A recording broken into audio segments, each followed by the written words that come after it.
Hello, everybody. How are we doing tonight? Glad to hear it. So, a little while ago, I was sitting on the couch staring at the wall, as I often do, contemplating my navel, I suppose, and it occurred to me, well, this is a longer story. Something occurred to me, and I thought I should share it. What if someone from the 1950s or the 1960s suddenly appeared here today? I mean, just appeared, poof, out of the clear blue sky. And let's just table for a moment whether time travel is practical, real or not. I don't want to get into that kind of a conversation. For purposes of this discussion, we're just going to assume it happened. So this cat from 1958, 1962, poof, appears here today. What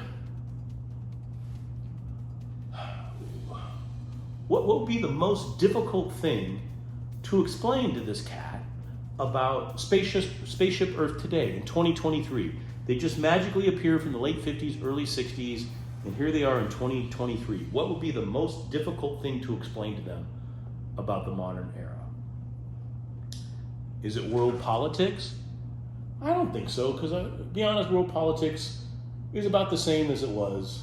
Subtle changes, but a tick here right, a tick here left, up, down. It's certainly gotten better, but in some ways it's the same. Just like politics in the United States itself. Has it really changed that much? We're just as vitriolic on some level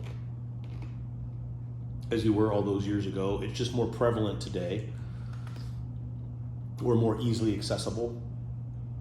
Is it the fact that we can actually destroy the planet without using a nuclear bomb because of our abuse of spaceship Earth, the planet here, for over the last 100 years or so? I don't even think that's that interesting, because I don't know 100% of how accurate that is. The planet isn't going anywhere. It would just be uninhabitable by jerk-offs like us. So I don't think that's any of it. But I gave it a little bit more thought, and I think I would have to say, you know what, let me grab it. 1 second.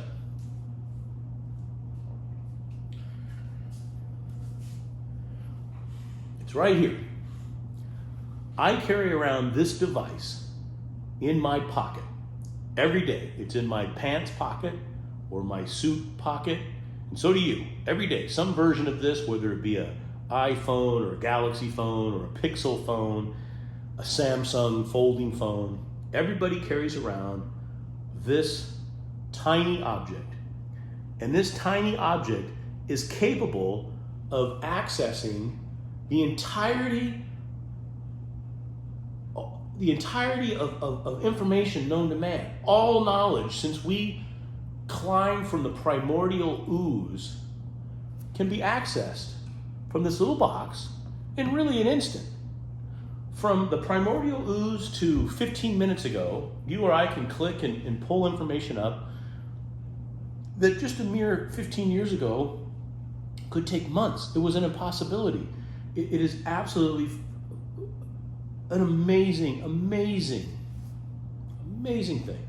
It's not inflation. It's not what a house costs today versus the 60s, or what a car cost, or air conditioning, or any of that. Those are all just steps in one direction. They sort of exist. We've just gotten better. But this, we can access the entirety, all knowledge known to mankind, all of it, in an instant, within minutes.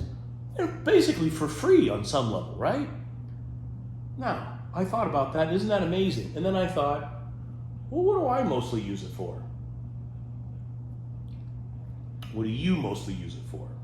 Well, the reality is, I use it to look at porn, and sadly, sometimes I get into pointless arguments about pointless things with complete strangers for no particular reason, because I'm a hooplehead, just like a number of you guys do.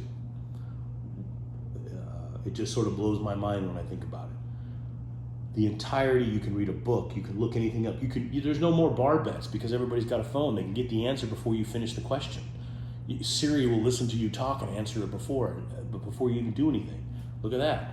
I just said her name, and Siri, Isn't that amazing?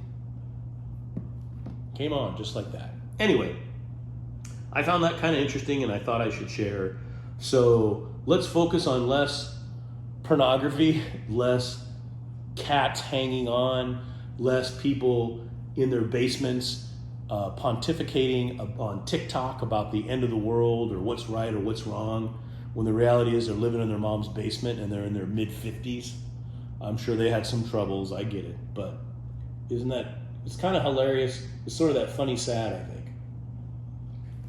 The entirety, all knowledge known to mankind, right here in my back pocket. You can look up football games, baseball games, who was on what team, car races, science, model trains, movies, earth stuff. It's unlimited and it's amazing, and we need to focus on that more. So less porn, less arguments with strangers. Anyway, like I said, I was sitting on my ass staring at the wall, and that occurred to me, and I thought I should share it. This is what happens when you do too much of this. Anyway, in this world, when you can be anything you want, you be kind, you be humble, you be forgiving, and again, maybe instead of looking at the Red Shoe Diaries, read something. Crack a book. It'll even talk to you. You can get Audible, and it'll read the book to you for those of you who don't like to use your eyeballs to read. While you're sitting, while you're walking your dog, you can listen to a book. Who cares if it takes you 6? Anyway, I'm babbling. Take care. Have a good night. Hope you got a kick out of this. Bye.